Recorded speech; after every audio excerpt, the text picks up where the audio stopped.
Hello, everyone, and welcome back to the Japan Club Official Podcast. I am your host, Yuki. I'm Rachel. I'm Gerry. Bryce, your audio didn't. It, I love Zoom. It's great. Hello, Okay. I'm Bryce. Can you hear me? All right. Already, we're off to a great start. Is this thing on? So, for those of you who are tuning in for not your first time, we hope that you had an excellent New Year's, both New Year's of the official kind, and then there's Chinese New Year, which Official is approaching from. Well, yes, because there's two New Years. You got to think. I about know. that. It's the way you phrase Which it. is just approaching, and also a good Christmas and all that. And we're glad to have you back here on this podcast so that we can fill you in again on more Japanese cultural knowledge. And of course, you might have noticed we have one of our new hosts today, Rachel. She's going to be joining in on this podcast and potentially many more podcasts to come. So welcome her. Celebration and all that. We're trying to keep things chugging along here on this podcast. So we're going to jump right in. We're going to jump right into our immediate topic, which is music, Japanese music, but not just like all music, but more modern sort of pop music and that general area, not just pop, but everything that's been made pretty much within the last 50 to 100 years or so in terms of timeline. So there's the traditional stuff. We can make that its own episode in the future, perhaps, if people are interested. But for now, we're going to talk mostly about modern music. We're going to talk about sort of what branches there are, where it came from, where it is now, and sort of where you might find it. And so, yeah, I think it's good then if we jump right in. So there's a lot to cover, obviously, so we're not going to be able to cover everything in as much depth as people might like.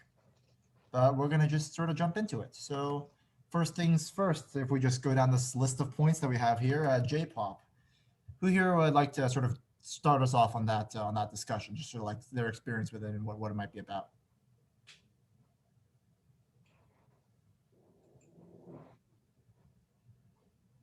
All right, well. Y'all got that. I know what I know. Okay, that's fair. Yeah. So I guess you can start off with talking about people might be familiar with, J-pop. It obviously just means like the J is Japan pop, but people might be more familiar with things from other countries like K-pop, for instance, which is Korean pop music and that kind of thing. And so pop music is something that you're very familiar with anywhere, probably, because the West has pop music as well. So, I'm not the biggest, I don't know the most about music, but pop music tends to be, as the name would suggest, kind of on the more popular side. It's more on the forefront of music, and it's very much. What would you say characterizes pop music over other genres of music? Because we could talk about that, then we could talk about how it relates to the Japanese interpretation of it. I don't know. It probably relates more to like if it sounds like dance music in general. I mean, I don't know how to characterize pop music, but It's it one of doesn't lean those. towards like something rock with like heavy guitar and drums, or like, I don't know how to describe it, but I guess personally for me, like it would be more of whether they're on like the top of like, like the Billboard Top 50 or like in Japan, the Oricon listings. So yeah, pop music is one of those genres where it's difficult to define based on techniques or based on like specific modes of sort of like instruments or like specific kinds of like setups that they use. It's more centered around being a fusion of, like it's got some elements of rock in places, got some elements of like other genres of music, and it combines these in a much more sort of mass appeal type of format where it's got a little bit of everything to really maximize accessibility and that kind of thing. I would say that certain things do tend to be in J-pop because they happen to be popular things that people enjoy, so people put them in their music. But it's like everyone is saying, it's not necessarily cut and dry all the time. But there are some things that are universally identifiable in J-pop. Yeah. you mean throwing in like random English words? Yeah, literally. Oh yeah.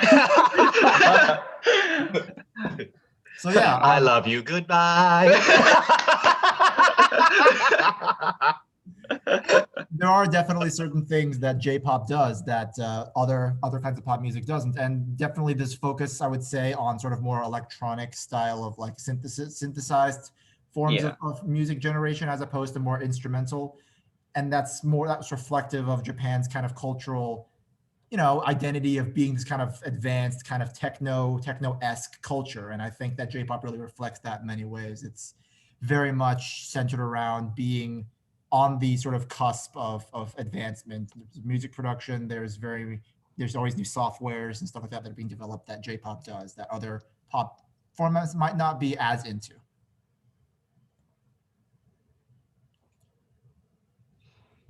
And so it's interesting to think also about like how J-pop compares to something like, it's easy to confuse it with something like idol culture in Japan, and there's quite a bit of a crossover there. Obviously, like a lot of popular idol groups make pop music, for instance, but it's perhaps easier to think of them as being two different names for two different kinds of categorization, because J-pop and that kind of thing describes more what you listen to, and idol, that kind of thing, it more describes sort of what you're looking at and sort of what the actual composition of the music makers is. And that's an oversimplification, but there's a crossover there. Like there's a lot of idols that make pop, but there's also idol groups that do other things, and there's other kinds of genres of music that people can talk about. Yeah, I think idol music probably like focuses a lot on who's singing. Exactly. I mean, not to say that the music kind of loses focus, but it's a lot more about like the performance and like the whole personality surrounding them.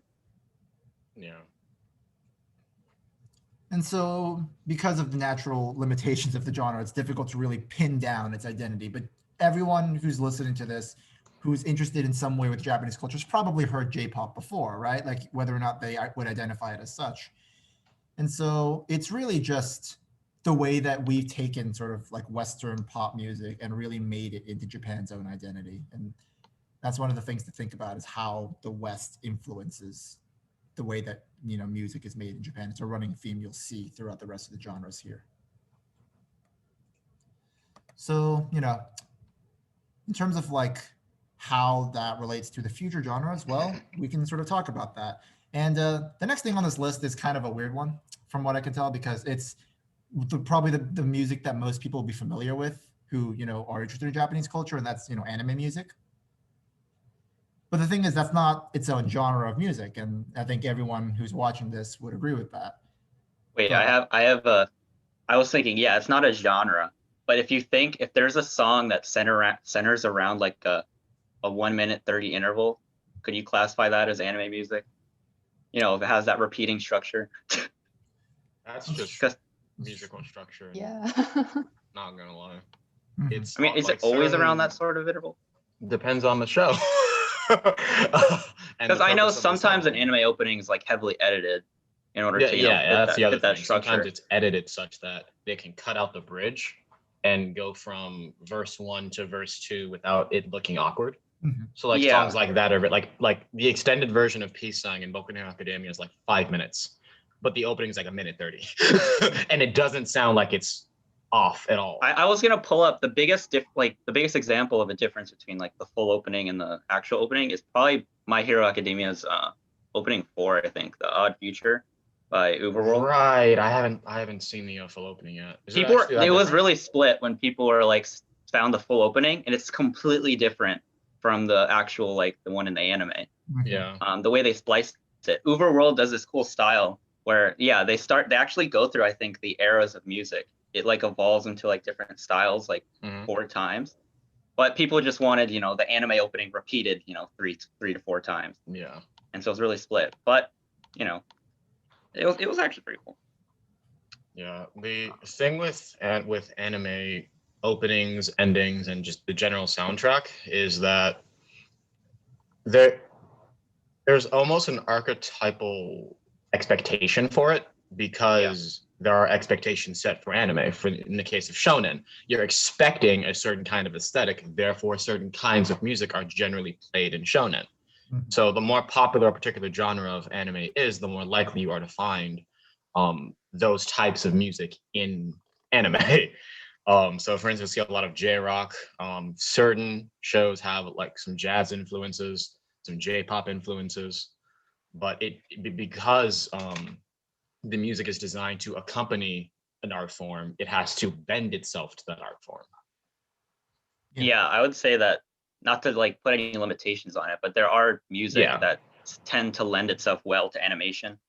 Yeah. There definitely is music that would not fit really the typical style that you see in openings. Mm-hmm.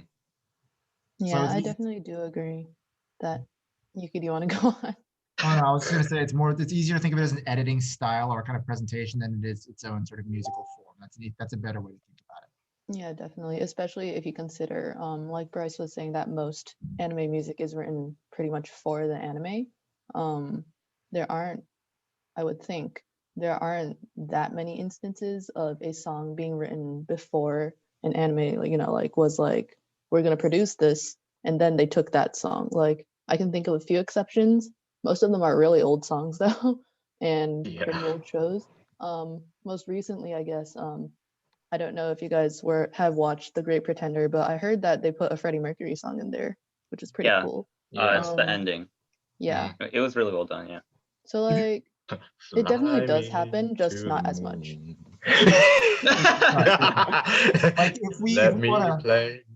if we want to trace actually to the history of sort of like the show that popularizes, we've talked about this show before, it's Evangelion, but like in terms of like how modern anime music has kind of been structured, it really has followed that trend because we've said it before, but the first show to actually popularize the concept of anime openings as their own thing that people can hype about is Neon Genesis Evangelion.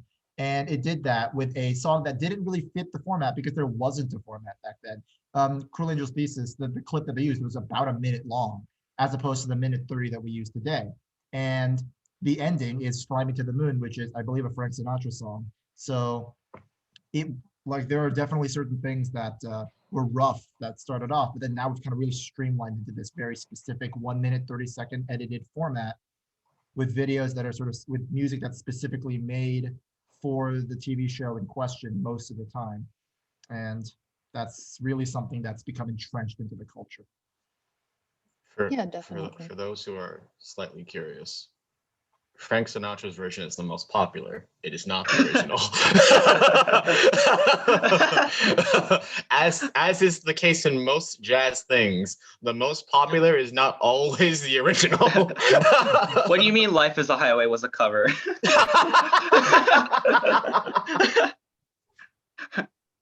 So yeah, sorry, one last point I do want to add is that this kind of like format, I guess, probably honestly only became really entrenched like beginning in the 2010s, I feel. If you look at anime before that time, I've been watching some older shows, like you see a larger variation of music that is used as, both opening, background music in general, ending themes, everything. But like, I guess it's also something that comes with popularity of a certain media format. I would agree with that. Yeah. Like we're going to move on to this next point, but just one thing to make clear is that there is in no way does being an anime opening restrict the genre in which the song can be, right? So like if you think about like usually it's the tone of the anime that determines the genre of music that it tends to borrow from the most. Classic example is Baccano, which literally uses a jazz song as their opening because that's the aesthetic they were going for. It's really iconic because of it. So in case anyone's wondering, anime music, any genre is free game. Another good example, not going to belabor it, but another good example would be Attack on Titan. A lot of people were confused as hell about the season 4 opening. I will not say, I'm not trying to spoil people, but as someone who's read it, it makes sense. It fits the show. But Boku no Senso. Boku no Senso.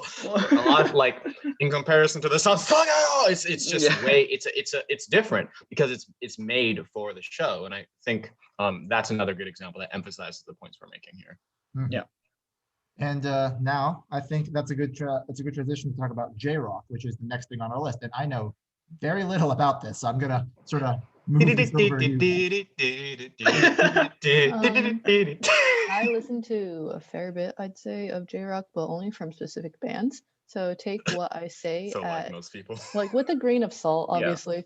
But J-rock, I would say, is fairly popular in Japan.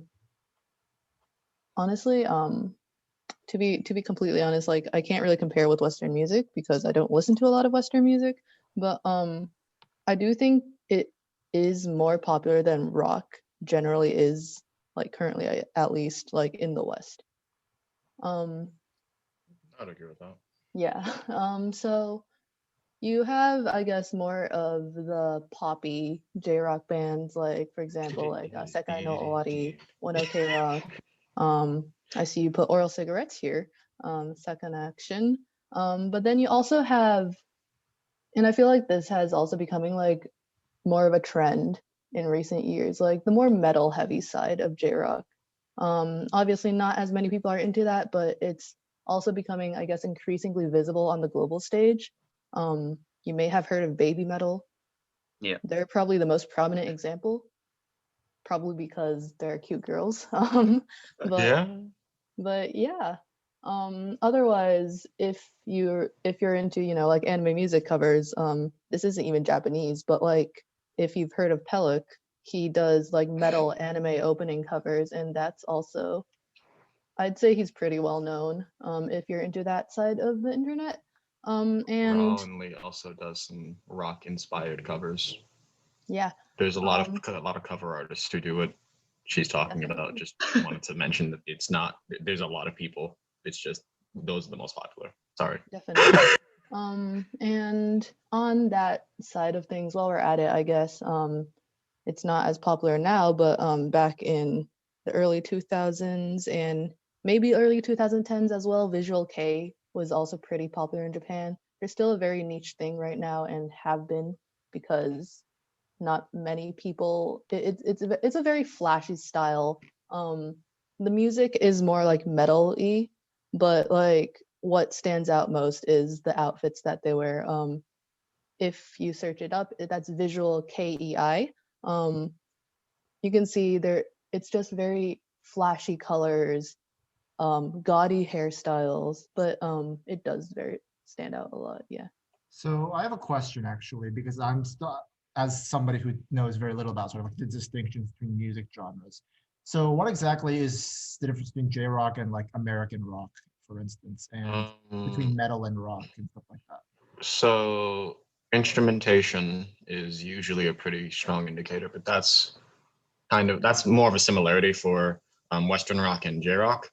The largest differences are found in the harmonies, the vocals, and the inspirations that they draw from. So in a lot of J rock, you'll find a lot of bright harmony, or at least in a lot of popular J rock, you'll find a lot of brighter harmonies, brighter tones overall. So it sounds more upbeat, and there's a driving rhythm that doesn't like feel aggressive. It's like there's this one song by Polka Dot Stingray, Ichidaji, or is it Ichidaiji? I can't remember, one or the other. And it literally sounds like that stereotypical anime girl with the piece of toast in her mouth running to school. Like, I swear to God, it sounds exactly like that feeling. Because it has that driving rhythm with these bright overtones. It's just so unnecessarily upbeat. But so like stuff like that is one aspect you'll find, but something I've noticed in a lot of other J-rock, so not necessarily just upbeat and happy, is that they'll pull stuff from other genres that rock usually doesn't. So there are some J-rock bands that pull from R&B and jazz influences. There are some J-rock songs that pull from a little bit of electronic and EDM stuff. So they pull from a larger variety of disciplines than I would say Western rock does. Now, there are some exceptions to that, obviously. I'm not universalizing Western rock as just rock, because it's definitely not. But I would say J-rock does it a bit more broadly and a bit more consistently and like into the very core of the music than Western rock does. All right. I was gonna touch on, what is it? We could bring it up every now and then, but like, the use of the Japanese language in general lends itself really well to the like rhythm itself. because of the way the language is set up with more, there's syllables and everything. So it lends itself, because I was just gonna say J-rock is like uses Japanese and Western rock that usually doesn't. And that in itself, I know it's the simplest distinction ever, but that in itself lends itself to a certain style. I didn't want to be a smart ass. I mean, it's called J-rock for a reason, right? For those of you watching at home, yes, J in fact means that they use Japanese. Just to get that out of the way. It's interesting, okay. But yeah, you were saying, Gerry, just I don't know, like the fact that like the Japanese language is rhythmic in itself, the way that it uses syllables, and I know there's like some sort of like way the pronunciations varies to fit itself within a meter. Like I remember like like the particle o is like pronounced whoa most of the time in songs, and like a drawn out vowel is usually pronounced twice in a row, like in a song. That's what I notice sometimes. But either way, like I think the use of the Japanese language over English with its like a much more like larger range of pronunciation and like tones lends itself to like distinct styles of music. I don't know if that's like the root of the problem or root of the difference. Vocal rhythmic setup in a lot of Japanese music, at least from my understanding of the way rhythm works for vocalists, is like, so any change in syllable from what I've heard from Japanese artists is usually associated with a larger change in pitch than you would naturally detect on that word. So like, let's say a particular word like is usually like low tone then a high tone.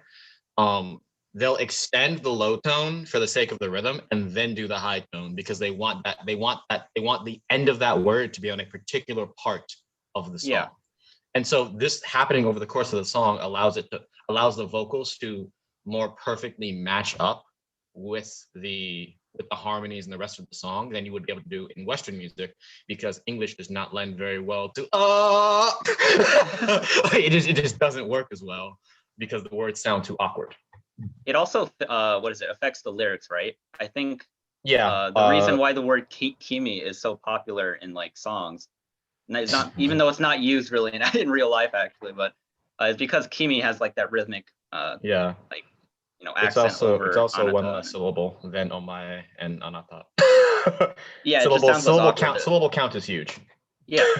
Like it's literally like trying to find like make a poem, every time you No, that's actually what's happening. Yeah. Most lyrics use the same words that poetry use for music. So for instance, Samurai Champloo, Shiki no Uta, Song of Seasons. Season, that shiki that's poetry. That's not the actual word supposed to use. It's not kisetsu, something like that. For season. I used that once in a Japanese class, and my professor was like, no, that's not the word you're supposed to use. That's only in poetry. I'm like, really? I heard it in a song. And she's like, yeah, no, most Japanese music specifically uses language and poetry. One, because the syllable count is better usually, and because it's more artistic. Yeah. Something, I guess, like one last thing I would like to add, I guess, is that I do feel like one of the largest differences, like, and this is also something very obvious, is that in Japanese music there's no one compelling you, I guess, to rhyme with your lyrics. And that's one of like, I guess, the most striking aspect that I've noticed, like in both listening to Japanese music, English music, Chinese music. Like it's just very different. Like, and I feel like, okay, I'm not a music expert like Bryce is, but like without that like need to have like something that rhymes at the end of each line, like you do get more musical freedom in a sense, and freedom with your lyrics that like Western artists might not have.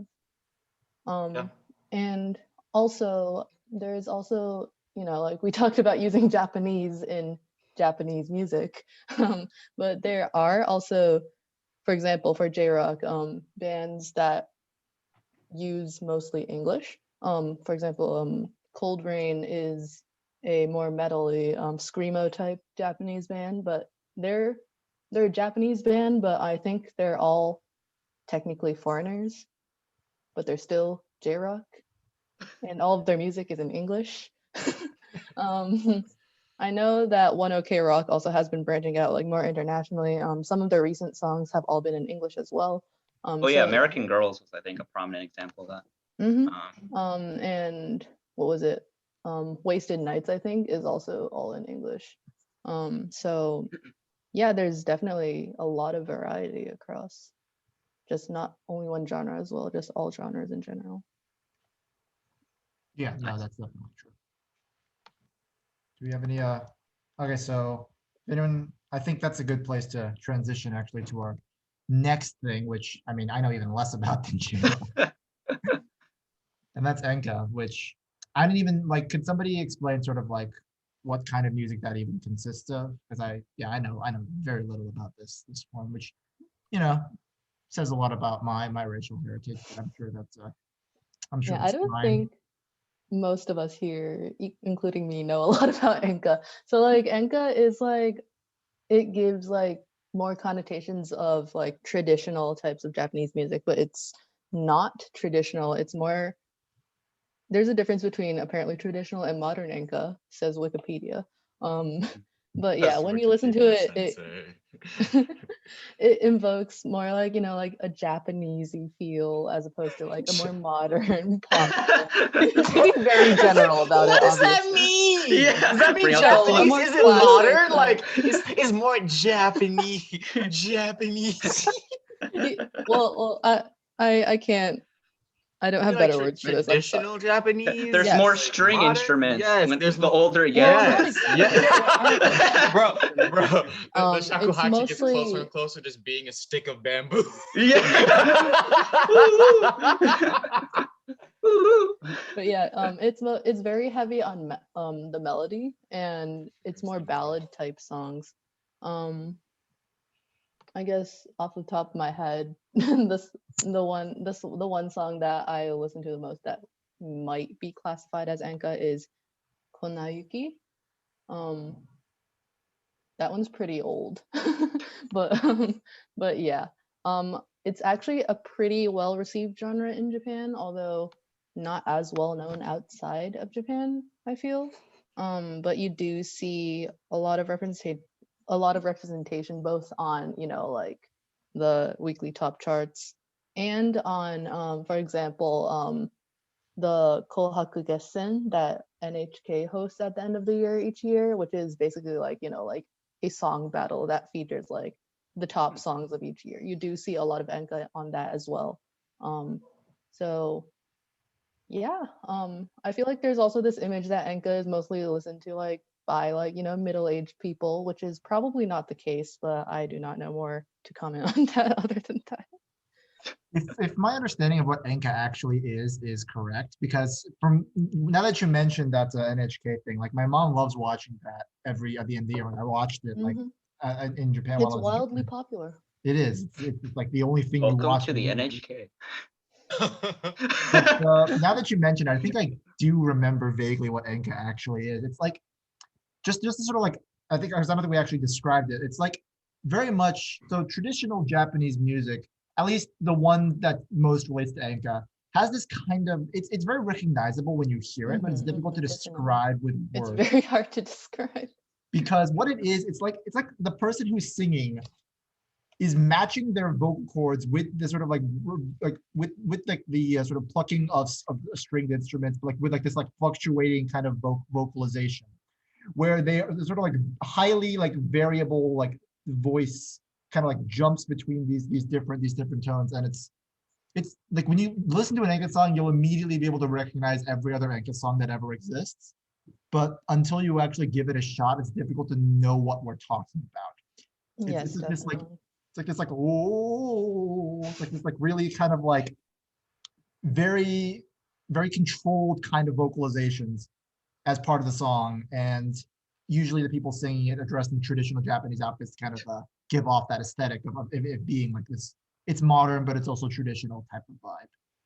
Yeah, there are definitely also, I guess, like more international and modern enka singers. I just did a quick search.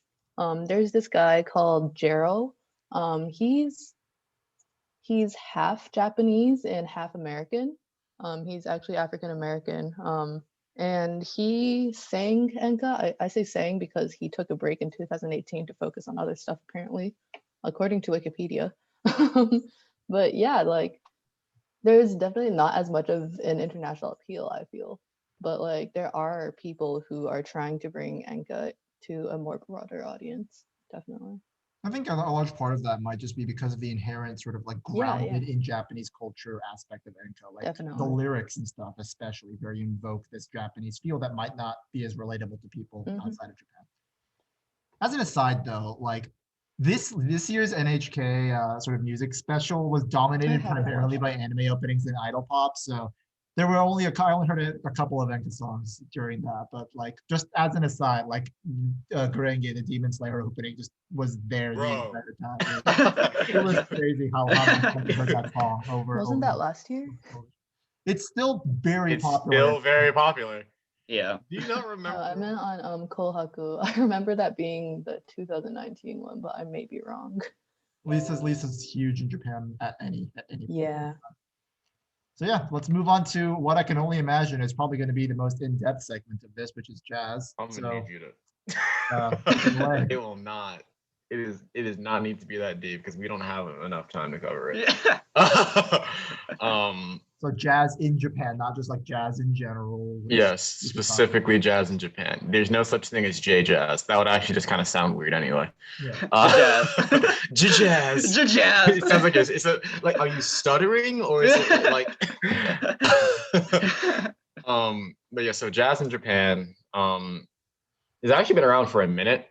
People really don't realize that it's as popular as it is, especially given how many like branches of music it's influenced. Like you'll see, like you'll see jazz influences in J-rock. Like it runs deep, and the reason for that is because it's actually been around for like a century now. That's crazy. It got there in the 1920s, 1960s, 1970s. After World War II, that's when it really started picking up after World War II. But it had been around for a while, and it kind of just like was this undercurrent that affected a lot of Japanese music over time because it was always there.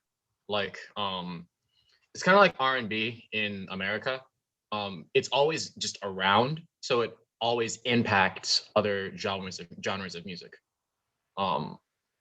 So I would say in terms of like what's most recent for that people can recognize, and that has made a large impact on the music scene would be Nujabes. He was a producer who died in a car crash in 2010.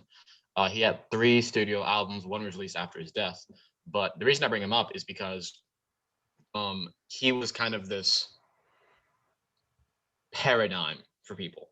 A lot of his music was focused on sampling hip hop and sampling jazz, and it led to like this whole like subculture dedicated to like that style of music. So lo-fi often references him.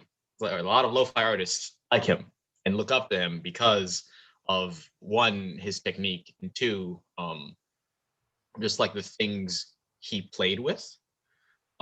So after like 2010, you'll see like a large increase in, I guess, the quantity of jazz music that people are recognizing from Japan. It's been increasing over time. Like in the case of Persona 5, that's a really, really popular example of this. Yeah. Persona 5's jazz undertones and overtones are incredible. And a lot of this has to do with jazz being really flexible as a genre. So something I personally have noticed with Japanese music, especially jazz, but it's just a Japanese music thing in general, I feel, is the way that harmony is handled. I'm trying to avoid getting too technical, but I still have to talk about this because it is what makes jazz stand out as a genre. Japanese music to me blends harmonies really well and like likes to make them really like dense. Like it's not like a simple tension resolution. There's usually a lot more nuance to it, which is something that when I talk to people about Japanese music is what they like a lot about it. But what a lot of jazz artists do is they kind of like play with I guess like the texture, like the textures of the sounds and the instrumentations that they're using in order to like really tell a story with the music. So that's one of the reasons why I wanted Persona 5 to be brought up, because I feel like the music in Persona 5 does a good job of this. It's very it has its own character. So that's in a nutshell, in a very condensed nutshell, what makes Japanese jazz what it is. It's, you know, this embodiment of these dense harmonies that Japanese music already has, like in the case of J-rock and J-pop, there's always these dense harmonies. It's that, but then with a bit more experimentation and playfulness, I would say. So, yeah. That's very informative. And I think that as with most things, when it comes to like categorizing what makes certain genres unique, like you can go into jazz a lot more than perhaps something like pop music on the grounds primarily of like how long these things have had to formulate identities and sort of what you would consider to be the gateways or the markers. And in some cases, those markers are very easy to identify. Like with jazz, it's very easy to say, oh, this is probably a jazz song versus, you know, other forms of music. And I think that so if anyone who's watching this is ever curious about like why we can spend so much time talking about jazz versus something like J-pop, it's probably just because of those identifiable markers being more common and more easier, or being easier to identify in certain genres than others. A lot of at least from what I can gather, a lot of Japanese artists, even if jazz is not their genre, they'll just have a song that's extremely jazzy for no reason, and like pulls a lot of things from like old big band stuff, and contemporary variations of that. Like there's this one artist. But the other thing about jazz is you can kind of just define anything that does what jazz does as jazz, because the thing that makes jazz what it is you do what you want. You kind of bend the rules of music to get a specific outcome. But there are a lot of artists like I think Utada Hikaru has some jazzier things. Shina Ringo she's incredible, a lot of jazzy things. DJ Okawari, he's similar to Nuzatis in some of the instrumentals that he does, not to the exact same like level. He's not sampling so much jazz as he is kind of just having some influence in there. There are a lot of like it's a spectrum when it comes to like how much of a jazz piece something is when you're looking at it in Japanese music. Mm-hmm. Anyone have any final points before we sort of move on to our next sort of topic? Okay, so I think that that's at least a pretty decent overview of sort of the biggest genres of Japanese music, at least the ones, because obviously there are going to be as many genres as there are people willing to make them and willing to keep exploring music. And as artists get more and more into their own identity, they're going to start borrowing from more and more traditions, and then their music will stop being a single genre, at which point it could be called a new genre. You know, there's plenty of ways that music evolves as in any culture. So, but if that could be a strong foundation for sort of your understanding of Japanese music, that would be all we could really ask for. And so we can move on next to really the industry and how Japan does the actual sort of nitty gritty of, you know, setting up the music scene. What does it take for somebody to become big? What are the modes by which they sort of are presented? Like the West, to use an example, has, you know, they have a very defined culture in how music tends to work, right? Like you have people releasing albums through, you know, their specific, you know, paths they have to follow, like record labels and stuff like that, or like they show their work on YouTube and all that. And Japan has crossovers to that, but it also has their own unique ways that they approach that. And I think the easiest place to start really would be, you know, like with those similarities with how Japan does, you know, select these new artists, for instance. And so would anyone like to sort of like begin that particular conversation on like what would it take for the average Joe to like with some music talent to really get their foot in the industry?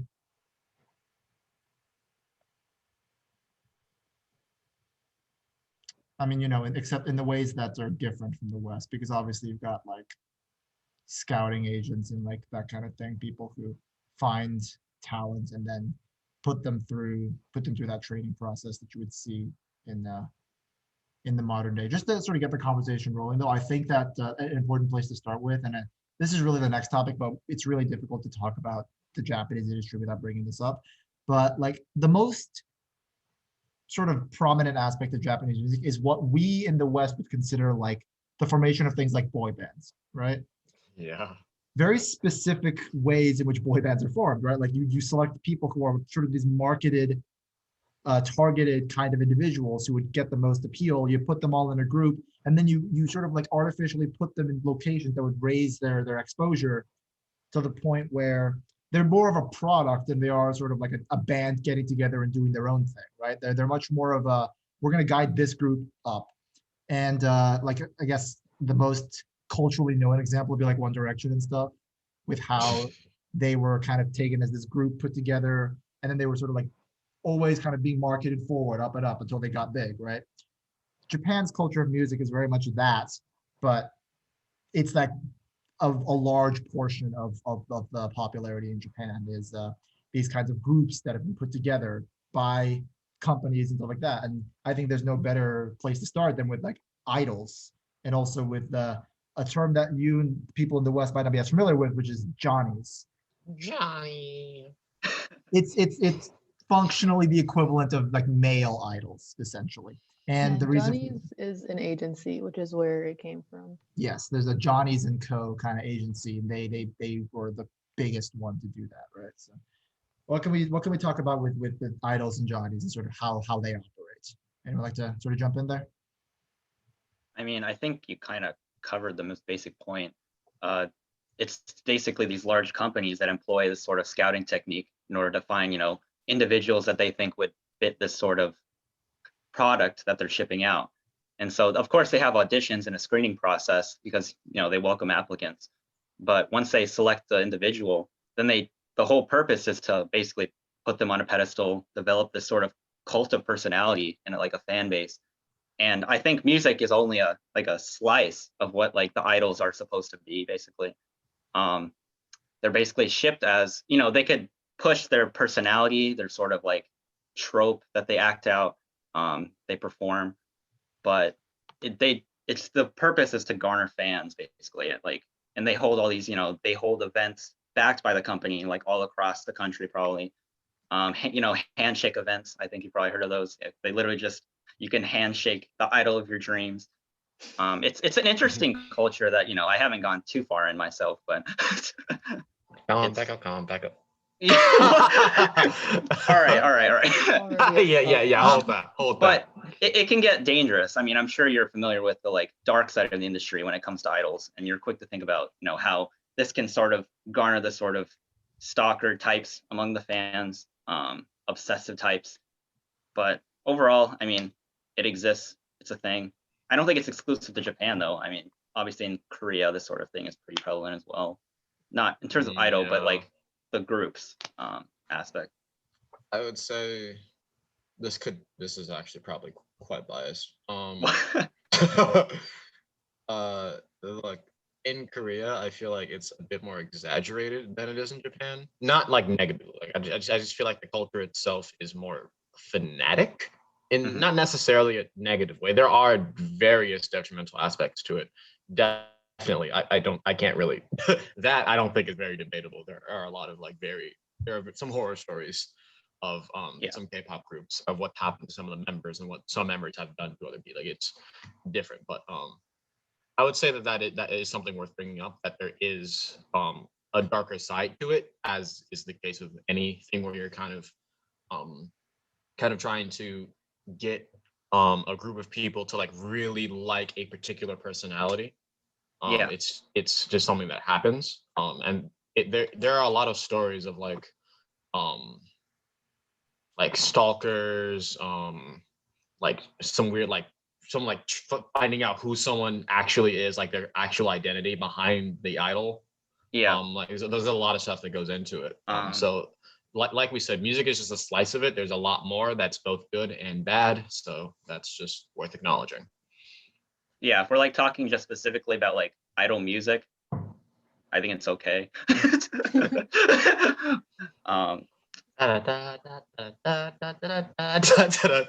Yeah, like what was I gonna say?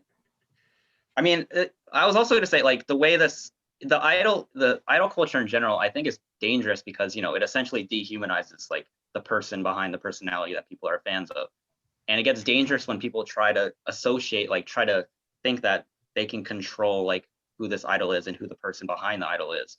And it's a common notion what like idols can't have relationships with like another man because they think the idol's for everyone. They're a product of the people for the people, and if they have a relationship, it tarnishes their image. There have been whole scandals where like, oh, it got Yeah. revealed who this idol was, and they found out that they had a boyfriend, and their entire fan base just disappears overnight. As soon as you see an association with a male, it can like drastically like just ruin their fan even base. if it's not a relationship, it's like, oh, we found out who this idol was, and she was seen getting dinner with some guy. Gone.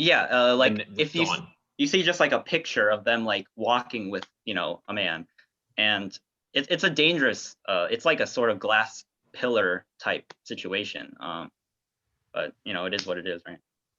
Say so. Say so. I mean, like it's business when it comes right down to it, and part of what needs to happen, at least not needs to, part of what happens with business is that oftentimes you want to target the audience that will generate the most profit. And in Japan, this is one of those undercurrents of sort of the anime culture that people don't like to talk about, but it's definitely present, is the idea of like sort of this predatory aspect of this culture, wherein people will market towards those who are more likely to be sort of like these devoted, these obsessed kinds of fans, because it fills some sort of psychological niche that these businesses are kind of attacking, right? And in many ways, when you're dealing with people, with these people who become idols, that could cause some serious risks when that interaction goes too far.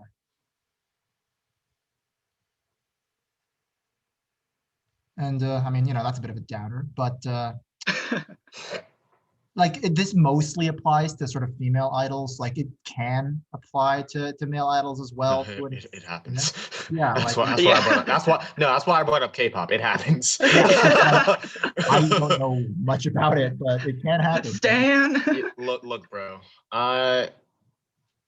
No offense to K-pop fans. Some K-pop fans are crazy. No offense to idol fans. Some idol fans are crazy. It's just how it is. Yeah. And it's the same way in the West, but you hear a lot more horror stories about K-pop groups and idol groups.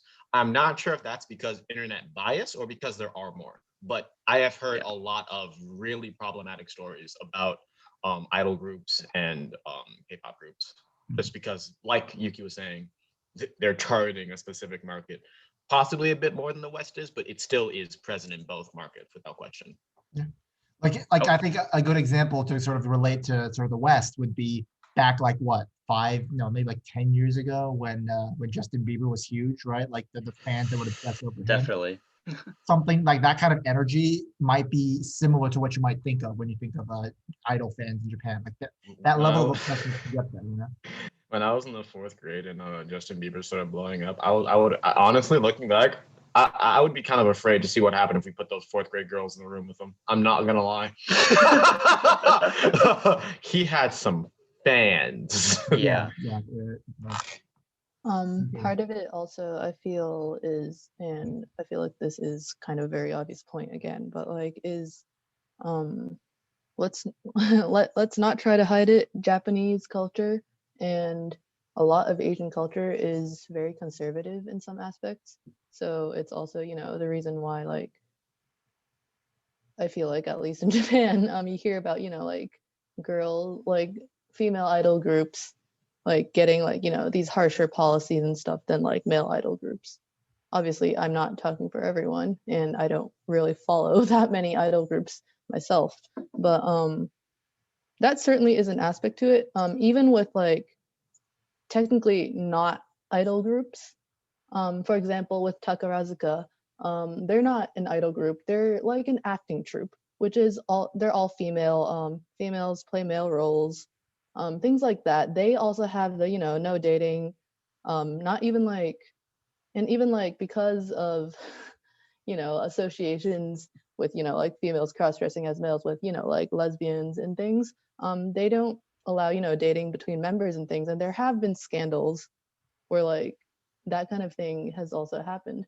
And if we get closer to today, with internet culture and the rise of VTuber groups, even though you're technically not aware of whoever is behind a particular, like anime icon or whatever, there are still consequences if it gets found out that you did something that is seen as publicly shameful, or if like even if like you're playing a game and you have like male teammates with you.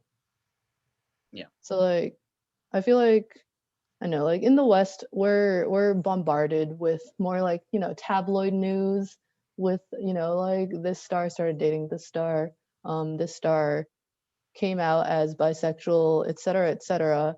It's much more in the open, but I feel like we do have to recognize that this kind of aspect, it's just people in Japan are not as comfortable discussing these topics. It's, half a product of the culture and half a product of perhaps other things. But I do think that also does play a big factor into the development of idol culture in general. And I think that's probably sort of the most we can cover with idol groups without going too far into it. Just as a quick thing, it's important to know that there are probably I don't have the numbers to back this up, but I'm quite confident that there are way more like all female idol groups than there are all male idol groups, which probably plays a role in the higher levels of restriction. Is that like the barrier for entry and stuff, and like the ways in which that process has been streamlined have kind of been adapted to sort of fit that. Because it's harder to market an all-male idol group than it is to market an all-female idol group. Because just, I mean, in terms of like the way that modern society is set up, that's just one of the consequences of that. And we're not going to dive into that topic, but like, as a reference for those of you that still are interested in this culture, there are some popular idol groups that you might want to look into if you're interested in that, both on the male and female side, or things like AKB48, which you probably heard of. As the name would suggest, AKB stands for Akiba, so there are actually multiple subdivisions based in different areas of Tokyo, and so AKB48 is a group centered in the Akihabara district area, and that's really what they're about. And then there's like male idol groups like Arashi, which have been huge for decades at this point. They retired this year, technically at the end of last year, but they officially retired. But they were the biggest Johnny's group in Japan for like 2 decades straight. You could talk to anybody in Japan below the age of like 75. I don't know how she is. Bro, I would when I was studying abroad, I asked people what their favorite music was and like who their favorite artists were, and I got like multiple people saying Arashi. like 20-year-olds saying Arashi. they're as big as like what you might consider the equivalent of like in the West, something like, I don't know, what's a good example of an equivalently popular band in the US, like something that sort of like stayed the decades, like Queen, for instance, like maybe on. I was honestly thinking Queen and the Beatles. Yeah, like not explicitly American stuff, but in terms of like local popularity, not like internationally, obviously, because like the Beatles were worldwide. But I mean, yeah, but I feel like that's also kind of just like that could just be a consequence of the market. Like maybe in Asia, you could ask like someone in, I don't know, Korea, what's your favorite group? And they might say Arashi. Like I wouldn't know that because I've flown through Korea, but it's possible. It's like I think it's still a fair comparison, just because of the size of that particular group that you can kind of compare them across to that. But the Western market's just so big that anything that that goes outside of like its own country is going to be known across the entire market immediately because there's so much ground to cover. So I would say in the case of Arashi, they probably did the same. I don't know much about them, but I would think that that's still a good comparison in terms of like how well known they are. Because I'm not necessarily interested in Johnny's at all. But I definitely know who Arashi is. They do good work. Gerry, were you going to say something? You sounded like you were about to say I don't think so. something. Okay. Well, we can move on then from talking about that, because if you think about it, there's like two, probably three, but recently there's two ways in which becoming a popular artist has become prominent. There is the way that we've just described, which is, you know, the sort of idol culture-esque type thing where you're kind of like a, what's the word I'm looking for? Where you're kind of like fostered and developed by these companies and really work with that. And so you kind of set up for success. And then there are the groups that you would consider who are kind of like independent artists who got big off of mostly the internet, right? And Yeah. so that ranges anywhere from, you know, things like synthesized music makers and stuff like that to like actual people who put their like voices and stuff online. And I think a great place to start with that would be things like Vocaloid, and that's really sort of like the first small hints of where that aspect kind of came in. So I believe we had like Gerry, you were gonna had some quite a bit of insight into that aspect. Well, I can start out with explaining what Vocaloid is. Yeah. The principle behind it is pretty simple. We were talking about the Japanese language and how that shapes music. Well, Japanese essentially only has less than 50 distinct syllables, so it's easy to have someone pre-record those syllables, and then you can through a computer synthesize like any lyrics of Japanese you want, you know, with adjustments to like pitch and tone and everything. And so Vocaloid is based on that concept, and they just, you know, record a person and market that as their Vocaloid software so that people can make music from it. It had its roots in like more professional industries, and it's sort of related to like, you know, how autotune works. But then it was marketed to the general public through the use of, you know, mascots. So they started out with like Meiko and Kaito, and then they developed into Hatsune Miku as the second mascot, and it took off from there. And it was the principle of that anyone can create a song and then just like market it out there basically drove its popularity through sites like Nico Nico. That's been the driving force behind many Vocaloid artists' popularity. And then of course the development of other softwares.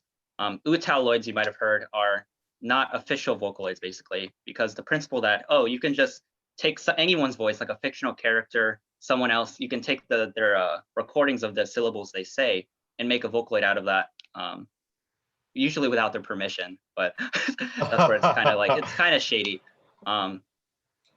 And just do that. So fan-made Vocaloids basically is what they're kind of known as. But yeah, I think Rachel, you have a lot more to say on how Vocaloid works basically. Yeah, I feel like Utao they're a lot more, you know, like less of the taking your voice without permission and more of the I will record my own voice type of Utao producers out there right now. And sorry to go on the tangent, but like it's more of, you know, how Vocaloid was like, you can make your own music, but you have to pay for our software. Utao is more of just, this is free, you can take it, you can record your own voice or use other people's voices, but here, this is actually free. At least that's how I see it. But yeah, I feel like Vocaloid really has become a good starting point, like now looking back, for a lot of artists who, you know, wanted to get into music, but maybe, you know, didn't want to sing themselves because they didn't think their voices were like, you know, like suitable for singing or whatever, or, you know, didn't want to go through the whole auditioning and like signing process with like labels. The most notable, I guess, instance of that would be Yonezu Kenshi. He is a super big name in Japanese music and households today. He appeared on Kohaku in like 2018, I think, and like last year maybe, I don't remember.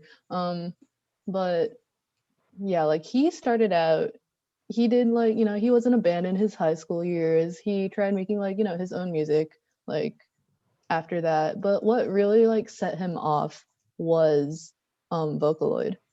He started making music when Vocaloid was more of like on the rise, so like starting from like 2008, 2009-ish.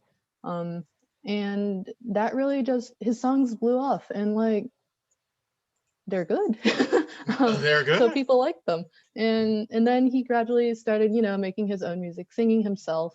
And now he sings, ending songs for TV shows, ending songs, opening songs for anime. He probably makes a ton of money. Blah, blah, But blah, like, blah, blah, blah, mango. yeah, his songs are like consistently the number one on charts, like whenever they release. So like, I feel like that's just really saying something about, like grassroots Yeah. efforts and, like movements in general, and like what For, Vocaloid has really become like a symbol of.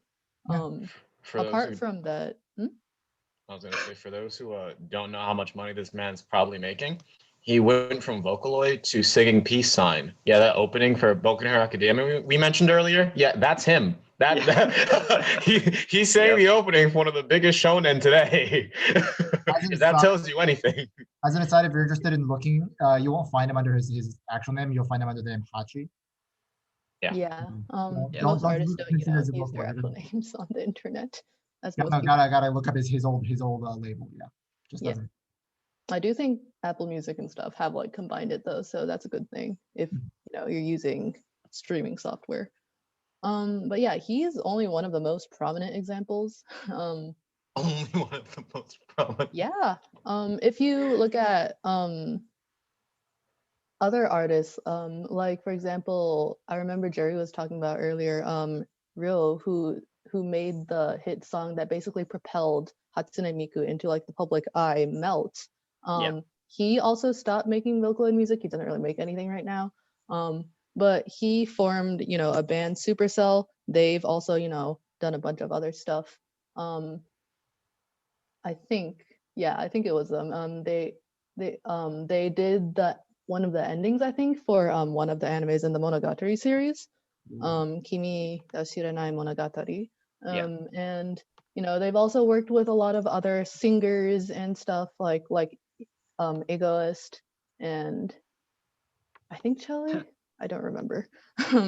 But yeah, like it's just a good starting point, I feel, for a lot of artists. Like if you have the talent, like it doesn't matter if you can't get the companies to notice you. Like people, like listeners out there will recognize that talent.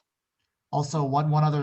This is just more just me as a fan, but they did also make the anime opening to Guilty Crown, which is one of the biggest anime. Like at least it was like 6 or 7 years ago, but it was super iconic because it was really well done. But yeah, the Guilty Crown anime opening was done by Supercell as well. Yeah, and like being a singer isn't the only way you can go, obviously. For example, Woloka, rest in peace. Yeah. I think he was the bassist of his own rock group after he stopped making as much bassist. Sorry. After he stopped making as much Vocaloid content. And like even like in the past year, if you've been following, internet music and Japanese music in general, you may have heard of YOASOBI. YOASOBI is a duo of two people. One of those people, Ayase, started off with making Vocaloid music. The other, what was her name again? I'm sorry. But she, if I remember correctly, she was Ikura. Yeah, Ikura. If I remember correctly, correct me if I'm wrong. Most of like the people that you collaborate with are people that obviously. So like she originally started off singing covers of Vocaloid songs, and YOASOBI now is also wildly popular. They appeared on Kohaku like 2 months ago. Yeah. So yeah, like, and producers and singers like this duo that started from Vocaloid is also now becoming more and more of a thing. I feel I've seen more and more of these popping up. So yeah. I don't know much about them, but I think is it the song Teo? I forgot who made it, but they're also like a duet or like dual pair. We've gotten extremely popular and are like branching out into other sections of music. I think I this is really niche, but the game Osu, they became a officially sponsored artist for the game, and so you can use their songs to make Osu maps like completely royalty free and everything, and there's no copyright issues. And so to have that sort of distinction, I think it's actually pretty. And they're recent artists, I think. I don't know. I don't know much about their past, but Teo was made in like 2018, I think. So and it's already extremely popular. So. Yeah, and like I could probably cite more for you. Yeah. Nabuna was a Vocaloid artist. He was wildly popular with Vocaloid songs. His songs would get like thousands, hundreds of thousands of views. If you've heard of Yorushka, he's the songwriter for them. So yeah, this is like, I guess after after the mode of Vocaloid producers becoming, like singers and songwriters, like the duo unit is now the new hotness. The new hotness of 2020 and 2021. And like this really has been propelled by the growth of internet culture and, more and more people getting access to the internet and realizing that, wait, I can put my music on the internet instead of having to beg these companies to do it for me. Hey, yo, check out my mixtape, bro. And like, with like, I feel like, like for producers and artists that are small scale, like, oh my god, the snow. Nico Nico Doga is like the equivalent of, SoundCloud in Japan. Like, it's obviously not a music platform, but it does what SoundCloud really does in the West. And I had another point that it's escaping my mind right now. Oh yeah, and especially with how coronavirus hit us last year, internet music has really boomed in 2020. And I'm sure if you go searching for, Japanese music on YouTube, you'll find a lot of stuff that was produced in the last year and that has gotten wildly popular with everyone, staying home and having nothing better to do. Yeah. That's my spiel. That's actually a great transition actually into the final topic because we said we try to as always we try to aim our podcast to be roughly an hour. I don't know why we say that. Because it's good to have ambitions, and so it's important that we transition, I suppose, into sort of like a closing remark / final point / wrapping it all together. And I think it's a good transition because really our final point is why anyone should care and sort of what the impact of Japanese music has been outside of Japan and perhaps in your own life as well. And obviously there's anime. That's a huge thing, right? Like how it impacted you and how it continues to impact pop culture. I could probably I've been all about browsing art blogs recently. That's my own thing. But like a lot of the journeys of the people who make like these beautiful like Western art pieces and stuff like that, like these amazing illustrations of like fantasy landscapes and stuff that are, very Western, but the things that you read in their bios and stuff is like, oh yeah, I was big into anime back when I was a kid. And, the atmosphere that I was really going for was something that the music really kind of got to me. And like, there's all these ways in which music, like Japanese music can influence the West. And so everyone here has closing thoughts on how, what their thoughts are on sort of that topic. That'd be great. Japanese producers get better treatment than Western producers from their fans. Western producers get paid pretty well, but we don't get acknowledged ever. Ever. Like the only people who realize, I feel like in Japanese music, you're more likely to know the producer than in Western music. Because in Western music, you'll only know the producer if you care. And that's definitely a substantial quantity of people. But I feel like it's more like you're more likely to ask who made this song with Japanese music and get the answer than you would be with Western music. With Western music is like, oh, this song, the artist for this song is whoever, right? But you don't know the producer who made the track. I feel like with Japanese music, it's more common for you to know who produced the song.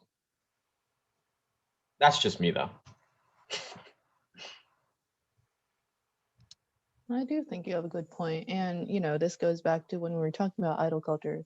And I do feel like that is one of the reasons, in the whole Japanese music industry, how segmented, I guess, these roles are from each other. Like that is one of the reasons that people know who the who the producers are, in a sense. As in why, as to why we care. If you play video games, you probably play a few games from Japanese companies. To put it lightly, you probably hear Japanese music in those games. Recalls. Yeah. Was the Mario theme the original J-pop song? Like,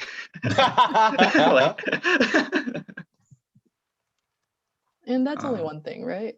But like on a more general note, I do feel like, it's obviously like a two-sided process. Like apart from like, why should we care about Japanese music? Because Japanese music has an impact on our lives. We also, well, not us specifically, but like the West also does influence Japanese music and like has been a big influence since, the 1900s. Yeah. Yeah. I mean, in the end, it's just about like cultural exchange, right? Globalization. Globalization. It's weird to think about. Just oh yeah, Gerry, you're gonna say. No, I mean that was my spiel. My man's done. I'm being serious. It's interesting to think about just like we talked about video games in between, like before we talked about it on the podcast. But one of the things that we mentioned was like how Japan and the US were like these huge spheres of influence in terms of video game production. And like it's not quite to that extent with music, because obviously music comes from like the West is its own thing in terms of music. Like they're always going to be a cultural superpower ever since the Cold War. Like they've been massive in terms of cultural influence. But like even still, like Japan exerts quite a bit of influence when it comes to influencing other cultures with their music. And I think that it's something that often has subtle undertones in terms of like how it impacts us. It impacts the way that people think about creative works, like the kinds of content people make is often influenced by the music that they listen to and the kind of vibe that they get from their media.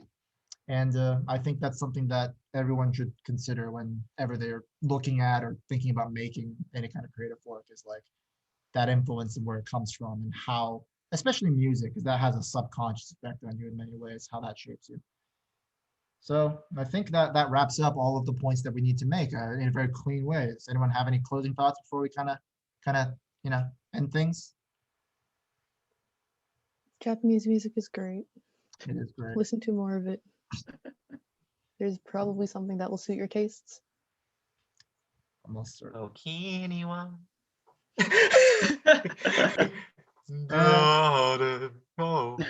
I mean, now I have to go listen to Simple and Clean again. That's what I got to do. Simple and One of my friends is playing through the entire Kingdom Hearts series. Oh, well, good luck with that. That's a time sink. All right.